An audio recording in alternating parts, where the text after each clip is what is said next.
So if you think that might be something you want to do, make sure you find someone that does know about that. Potential benefits for cancer, reduced inflammation, absolutely, without a doubt. It will enhance the treatments. So the general protocol, it's very tricky to run fasting in conjunction with cancer treatments because they're so rapid concession, a lot of treatments now, whereas they used to be sort of spread out. So basically you want to be on that third day, on the day of your treatment. So you would be doing either calorie restricted fasting mimicking or water fasting or even juicing for 2 days before a treatment, and then on the day of the treatment, then go back to your eating again. Sometimes that's tricky to achieve, but that's the research has shown that's the maximum benefit you can achieve, is that you're at that 72-hour mark in autophagy when you have your treatment, and that gets the treatment to be more effective and keeps you healthy. I mean, lots of people, they don't lose their hair and they don't get the other side effects when they're doing some sort of fasting with their treatment. Not long term, but on the days of their treatment. Supports your immune function and can promote cancer cell death, so apoptosis.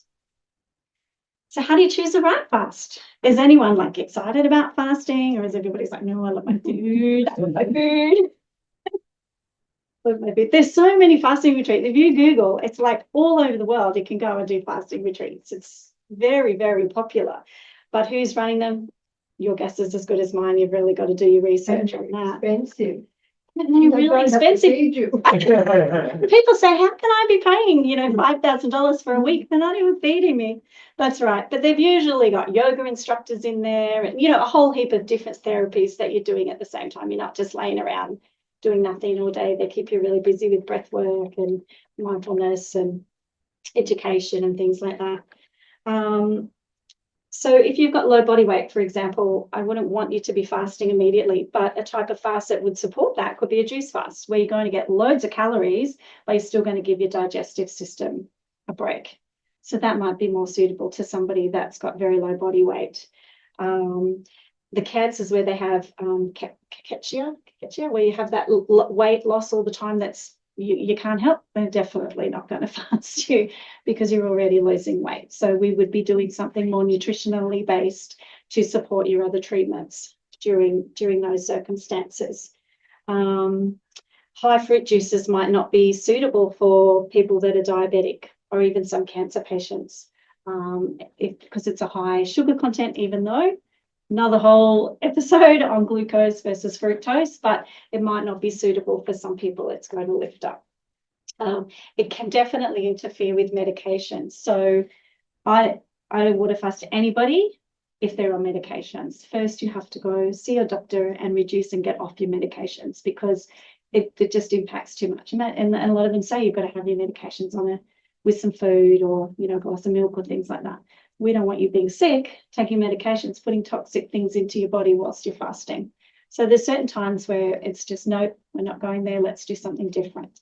It could be a raw food. It could be raw foods for a while. It could be, slightly cooked foods. We could be going back to baby food for a while, homemade baby food for a while. So different types of options are available for different people. And fasting is not recommended if you're breastfeeding or if you're pregnant.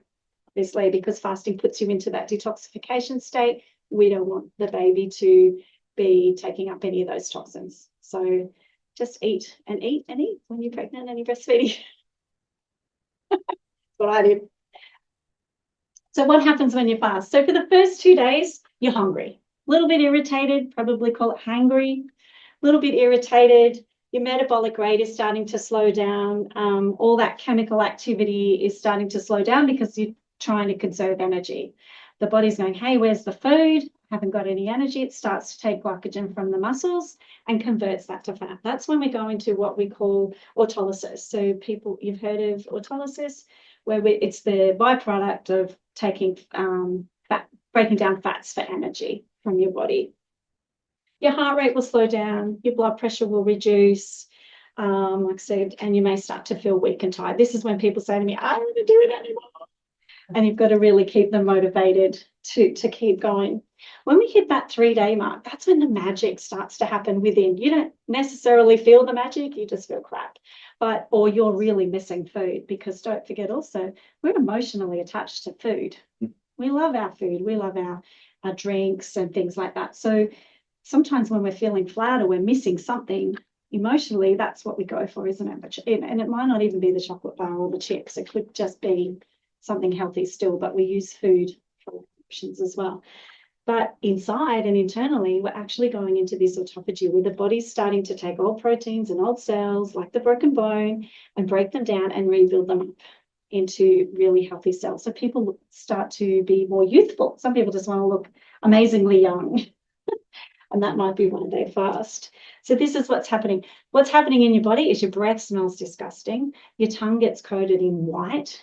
You start to get more sinusy.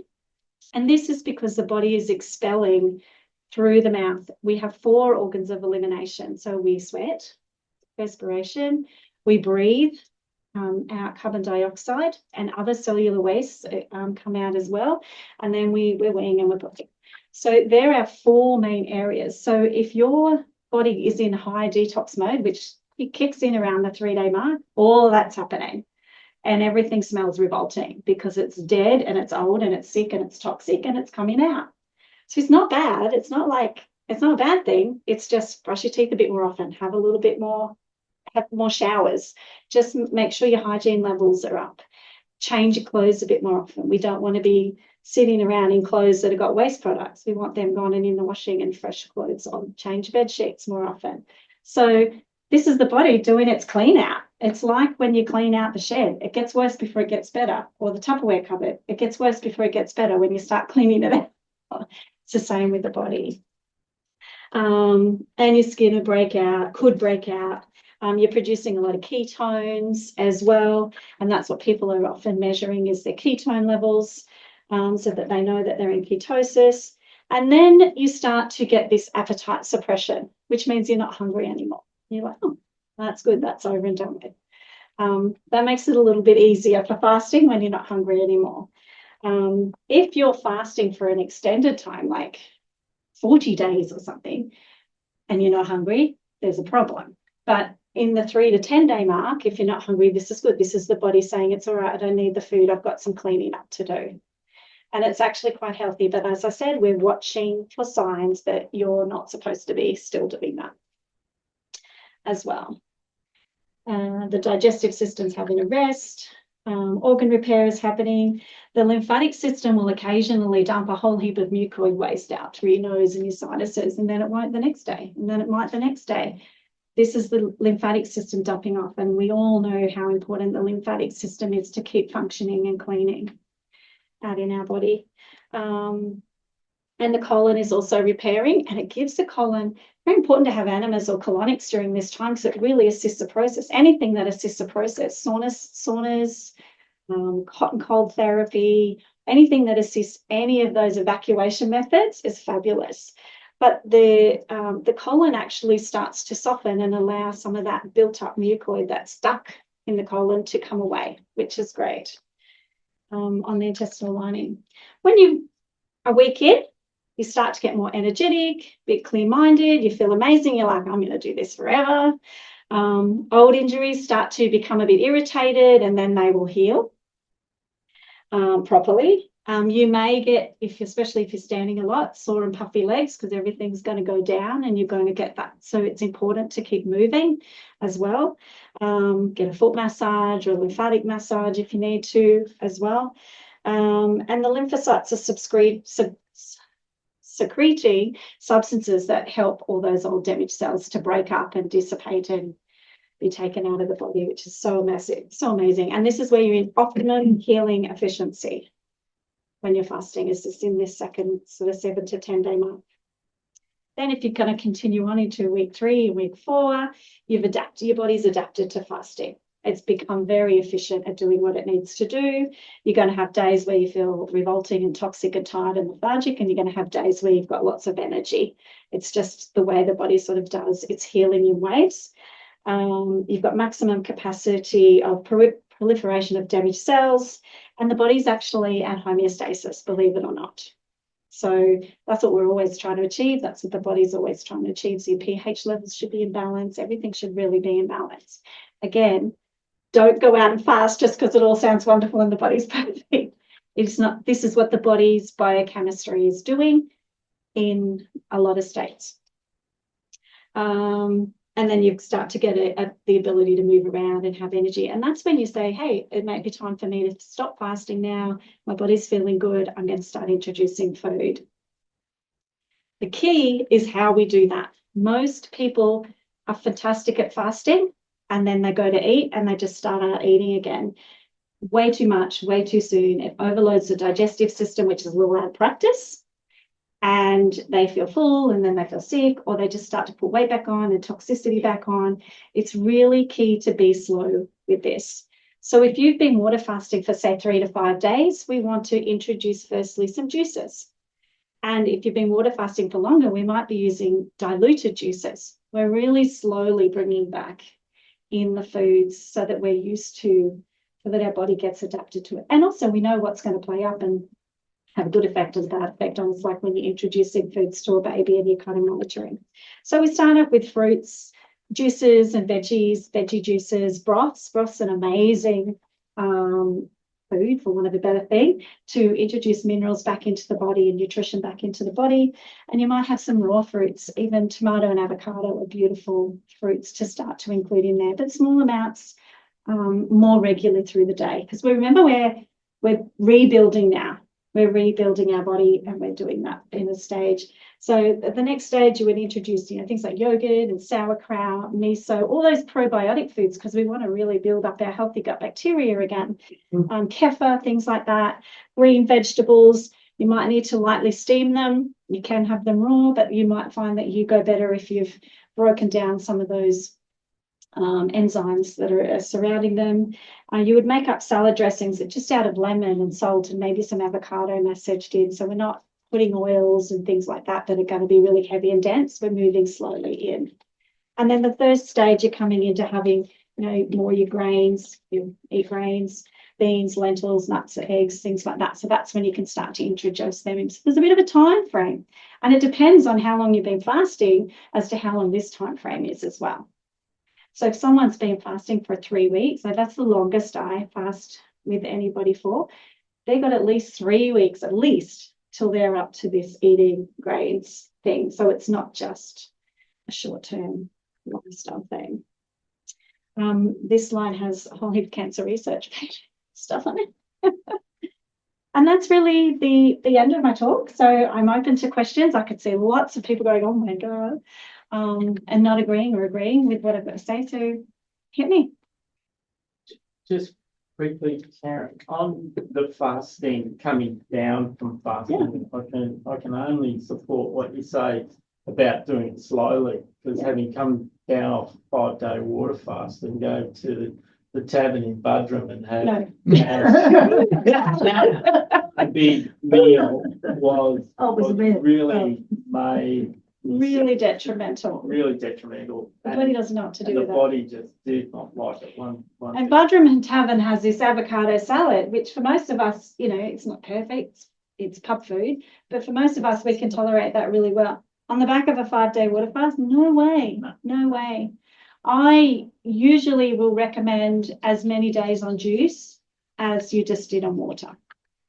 So if you've done 5, I'd be having juices for 5 days.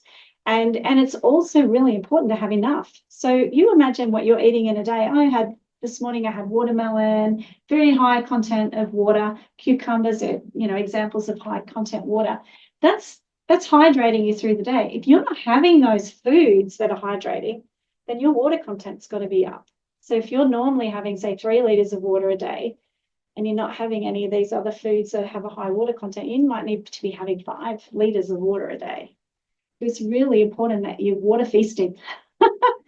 Yeah, I didn't know you'd done 5 days of water. Awesome. It was good. It was really good. And you're right about the body changing. It started to really go into ketosis, and I've got a little machine that you breathe into that measures that. Yeah. Your ketones. You can measure your ketones through your breath, through your blood, or through your urine.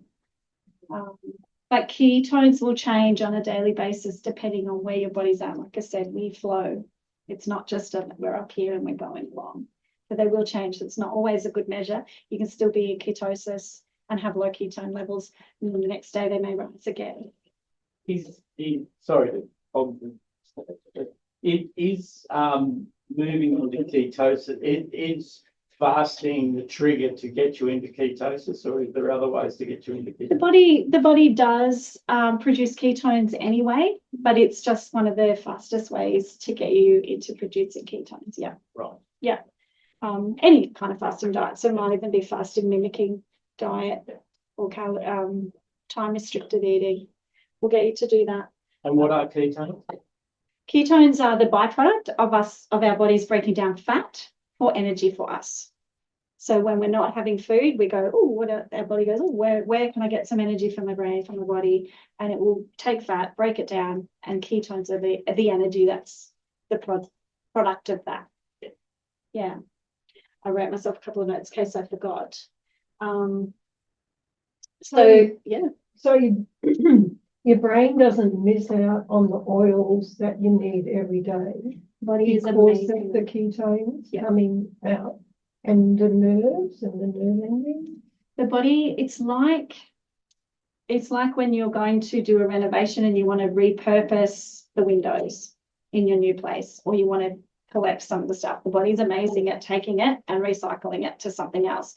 We're taught that only certain foods have all your amino acids. The amino acids are like the bricks and the windows and the doors, and the proteins are the house. So the body's amazing at taking all the parts of the house, which is the protein, and creating all the amino acids and building them up to make something new. Just because you tore down a house doesn't mean you need to make a house. You could make a bathroom or an apartment or something different with bricks and windows and all the same products. Does that make sense? It does, it does. I'm just thinking about a friend that has got vascular dementia because she just didn't want to eat. Yeah. And she's in the 70s, but it came on quite quickly because she was dehydrated. She didn't feel like eating. So when she saw the specialist, first thing we did was, make her eat. Make her take, MCT oil. Oh, okay, in certain things. Yeah. And get her back on food. These processes that happen in our body happen because we are moving. We're a whole heap of pipes. We're just made up of pipes and tubes, and we need our blood to take nutrients. We need our lymphatic system to take waste. We need water we're electrical beings. We need water to create a current for our nervous system as well, and hydrate and lubricate. So she's not doing those things. So when we're doing fasting with people, we're making sure they're up and moving. And it's what level of energy have I got today? Oh, I'm 10, I'm going to go for a run. Oh, I'm like 2. Okay, we're just going to go for a walk. But we're going to move all our joints.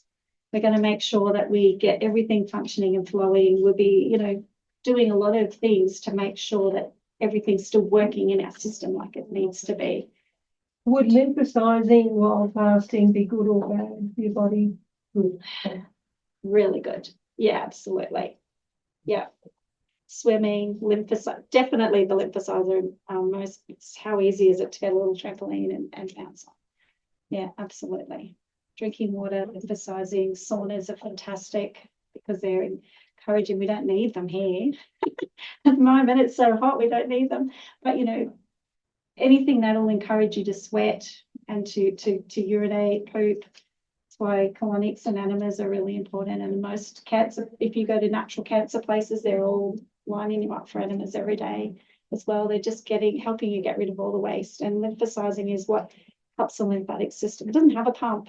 You got to move for your lymphatic system to work. Yeah. And we wouldn't be wearing underwire bras and things like that. Anything that's tight clothing that restricts as well. Natural fibers, loose fibers. Yeah. What does fasting detox do that a good, nutritional program that detoxes you, or nanocurcumin can detox people really well? Should we be doing all of those, or just a different form of the same thing? Yeah. And I always say fast, faster, fastest. So a fast way to detox is your curcumin and your movement, your exercise, and all the good lifestyle stuff. That's a fast way to detox. A faster way is to do some juice fasting or calorie restriction diet or something like that. And then the fastest way is actually to just have a water fast. So it's just different horses for courses. Damn lot, Sorry? fucking around, though. I prefer water fasting because juice fasting seems to just take so much of my time. By the time I get all the juices ready, so my son and daughter wanted to do some juicing with us, and we were going to do it for 5 days. This later last year. I felt like they helped. They're adults, but I felt like we spent hours every day just making enough juice for the 3 of us for the day, and then washing up and cleaning up. And I mean, we're very, very fortunate here where we live. We have access to organic produce. Like, we're really fortunate here. We can live a lifestyle and access those things, but some people don't have the money to get all that quality product and curcumin and things like that, and they're not maybe growing it or don't have the resources to grow it. So water fasting is super easy, but no, it's not for everyone. So I need to keep saying that. For some people, go, I'm going to go and do it. When you do juice, it takes a lot of fruit and vegetables to just get a little bit of juice. To get a little bit of juice. Yeah, my worms love it.